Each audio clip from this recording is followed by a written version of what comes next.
జూబ్లీహిల్స్ నియోజకవర్గంలో ఏ పార్టీకి గెలిచే అవకాశాలు ఎక్కువ ఉన్నాయి అంటారు? జూబ్లీహిల్స్ నియోజకవర్గంలో బీఆర్ఎస్ఏ పక్కా గెలుస్తున్నారు. బీఆర్ఎస్ జూబ్లీహిల్స్ నియోజకవర్గానికి కంచుకోట. అది మళ్ళీ రిపీట్ అయ్యే అవకాశం ఉందంటారా? 100% రిపీట్ అయ్యే అవకాశం. మహిళలంతా మహిళకే అంటున్నారు. మహిళలంతా మహిళకే, కేసీఆర్కే అంటున్నారు. 100% గెలుస్తున్నారు. ఇప్పుడు నవీన్ యాదవ్ గారి విషయానికి వస్తే యూత్ అంతా కూడా నవీన్ యాదవ్ గారి వైపు ఉన్నారు. గోపీనాథ్ గారి లాగే నవీన్ యాదవ్ గారు కూడా పనిచేస్తారంటున్నారు. గోపీనాథ్ గారు లెక్క చేస్తారంటే ఈయన చేస్తాడా చేయడా తర్వాత విషయం. గోపీనాథ్ గారే చేసి చూపించారు. ఇప్పుడు ప్రతి పండుగకి కేసీఆర్ గారు బతుకమ్మ వస్తే చీర వేస్తే మన గోపీనాథ్ గారు సపరేట్గా ఒక గిఫ్ట్ ఇచ్చేవారు. రంజాన్ వస్తే రంజాన్కి కేసీఆర్ గారు తోఫా ఇస్తే గోపీనాథ్ గారు గిట్ట తోఫా ఇచ్చేవారు. ఇట్లా క్రిస్మస్ వస్తే కేసీఆర్ గారు ఇస్తే మరి గోపీనాథ్ గారు గిట్ట ఇచ్చేవారు. అంటే ఆయన స్టైలే వేరు, ఆయన పని చేసిండు. ఇప్పుడు ఈయన చేస్తాడనేది ఇది లేదు కదా. చేస్తాడు అంటే గోపీనాథ్ గారు అయితే చేసి చూపించిండు, నిరూపించుకున్నాడు. ప్రజలలో గోపీనాథ్ గారు గుర్తింపు ఉన్నది. 100% వాళ్ళ భార్యకు మంచి మెజార్టీతో గెలిపిస్తున్నారు. సో ఎంఐఎం డైరెక్ట్గా కాంగ్రెస్ సపోర్ట్ చేయడం జరిగింది. ఈ నియోజకవర్గంలో మైనార్టీ ఓట్స్ అనేవి చాలా కీలక పాత్ర పోషిస్తాయి. అది ఎటువైపు వెళ్ళే అవకాశం ఉందంటారు? ఇప్పుడు ఎంఐఎం సపోర్ట్ చేసిందా, ఇంకోటి సపోర్ట్ చేసిందా అనేది కాదు ముఖ్యం. ఇక్కడ ప్రజలు ఏమంటున్నారు అనేది ముఖ్యం. ప్రజలు వచ్చేసి బీఆర్ఎస్కి కన్ఫామ్ అయి కూర్చున్నారు.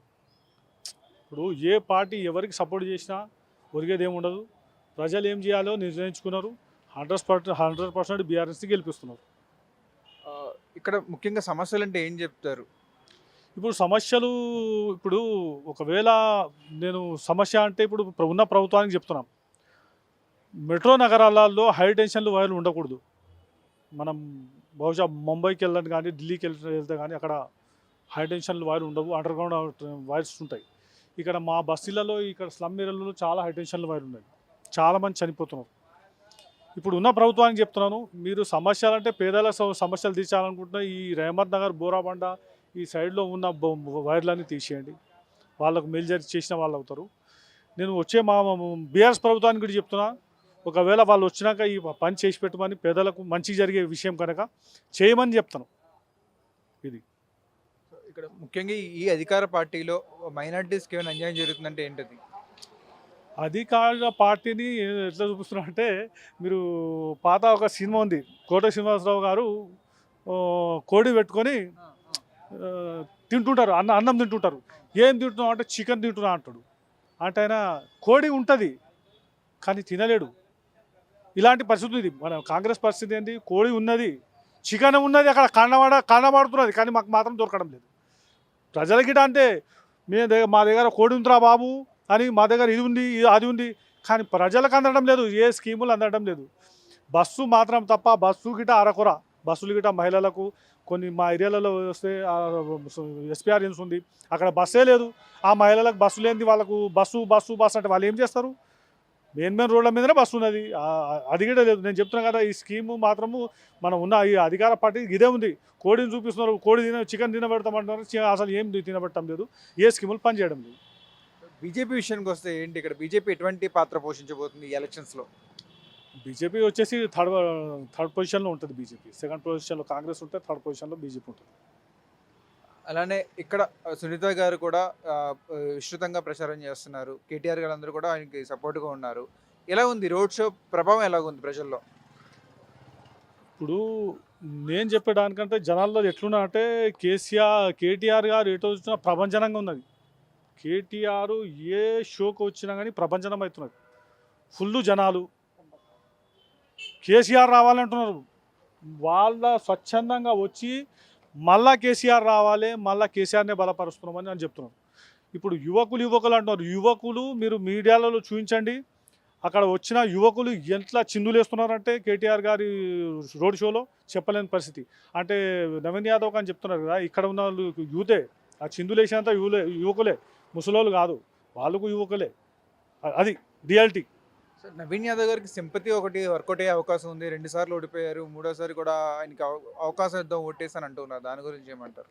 ఇక్కడ సింపతి అనేది కాదండి. ఇప్పుడు సింపతి అంటే మా సునీత గారికి ఈ సింపతి ఉండాలి. ఎందుకంటే వాళ్ళ భర్త చనిపోయిండు, పాపం ఆమె చాలా బాధలో ఉన్నది. 6 నెలల గడవక ముందే ఎలక్షన్ వస్తున్నాయి కనుక సింపతి ఆమెకే ఇవ్వాలి. నవీన్ యాదవ్ గారి సింపతి కాదు. ఇప్పుడు అధికార పార్టీలు ఉన్నారు, సింపతి ఎవరు చూడరు. అధికార పార్టీ ఏం చేస్తారనేది చూస్తారు కదా. ఇప్పుడు అధికార పార్టీ ఏం చేస్తలేదు కనుక సింపతి ఒకవేళ ఇవ్వాలంటే సునీత గారికి ఇవ్వాలనేది నా అభిప్రాయం.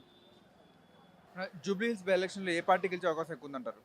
నాకు గత నెల రోజులుగా మేము చేసిన ప్రచారం భాగంగా మాకు బీఆర్ఎస్ పార్టీకి జూబ్లీ ప్రజల నుంచి చాలా మద్దతు తెలియజేస్తున్నారు. ఎందుకంటే గత ఏదైతే గోపీనాథ్ గారు చేసిన అభివృద్ధి పనులే మాకు ఈ గెలుపుకు లక్ష్యంగా మేము ముందుకెళ్తున్నాము. మా కేసీఆర్ గారు గత 10 సంవత్సరాలు ఎటువంటి పాలన చేశారో ఆ పాలన గుర్తు చేసుకొని, అలాగే గోపీనాథ్ గారు 3 సార్లు ఎమ్మెల్యే అయ్యారు, 3 సార్లు ఎంత మంచి అభివృద్ధి చేశారో ఆ అభివృద్ధి మాకు గెలుపు లక్ష్యంగా ముందుకు పోతున్నామన్న.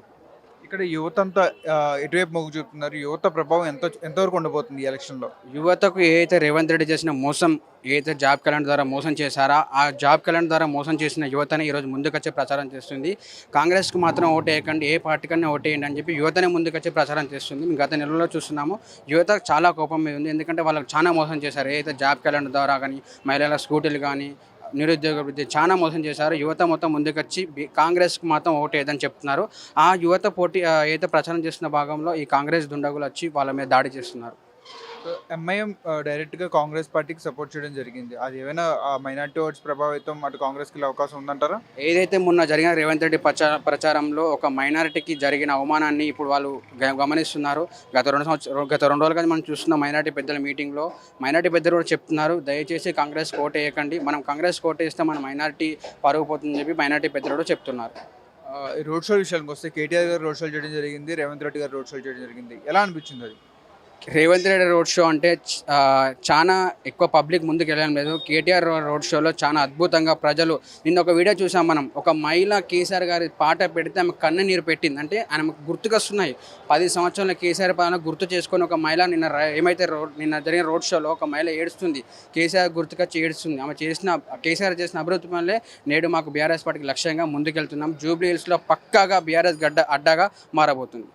మీరు అన్నట్టే బీఆర్ఎస్ పార్టీకి జూబ్లీహిల్స్ నియోజకవర్గం అనేది ఒక అడ్డా, బీఆర్ఎస్ అడ్డా జూబ్లీహిల్స్ నియోజకవర్గం. అది మళ్ళీ రిపీట్ అవుతుందా, లేదంటే ఏమైనా అవకతవకలు ఏమైనా ఉంటాయి? తప్పకుండా మళ్ళీ జూబ్లీహిల్స్ గడ్డ బీఆర్ఎస్ గడ్డ అవబోతుంది. ఏదైతే మా మాగంటి గోపీనాథ్ గారు చేసిన అభివృద్ధి మాకు ఈరోజు లక్ష్యంగా మేము ముందుకెళ్తున్నాం. సునీత గారి గురించి చెప్పాలంటే ఏం చెప్తారు? సునీత గారు ఏంటంటే ఒక మంచి మహిళ.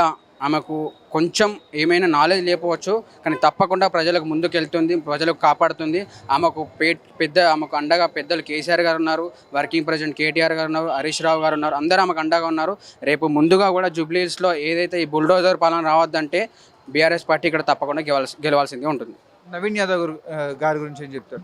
నవీన్ యాదవ్ గారు అంటే ఆయన గురించి ఆల్రెడీ మేము గ్రౌండ్ వర్క్ చేస్తున్నాము, రోజు మాకు ప్రజల నుంచి వచ్చిన స్పందన చూస్తున్నాము. ఏదైతే ఆయన పాలన అంటే ఇప్పుడు ప్రజెంట్ కాంగ్రెస్లో ఎమ్మెల్యే నిలబడ్డాడు, ప్రజలు మాకు చెప్తున్నారు తప్పకుండా బీఆర్ఎస్ పార్టీ ఓటేస్తామని చెప్తున్నారు. వాళ్ళు ఎన్ని బెదిరింపులు వచ్చినా కూడా మేము ఏదైతే బూత్ దగ్గరికి వెళ్తామో, బూత్లో ఓటేస్తామో మా చేయి 3వ నెంబర్కి వెళ్తుందని చెప్తున్నారు వాళ్ళు. నవీన్ యాదవ్ గారికి సింపతి ఉంది, సానుభూతి, 2 సార్లు ఓడిపోయారు, ఈసారి కంపల్సరీ వేసి గెలిపిద్దాం అని చెప్పి ప్రజల్లో కింద నడుస్తుందని చెప్పి అంటున్నారు. దాని గురించి ఏమంటారు? ఆ సానుభూతి ఏం పనిచేయట్లేదు ఇక్కడ. ఒక గుర్తుపెట్టుకోండి, ఏదైతే నాగంటి గోపీనాథ్ గారు చేసిన అభివృద్ధి ఇప్పుడు ఇక్కడ పనిచేస్తుంది. కేసీఆర్ గారు 10 ఏళ్ళ పాలన ఇక్కడ పనిచేస్తుంది. ఎటువంటి సానుభూతి లేదు. మా బీఆర్ఎస్ పార్టీ చేసిన అభివృద్ధి మాకు ఈరోజు గెలుపు లక్ష్యంగా పోతున్నాం. Thank you.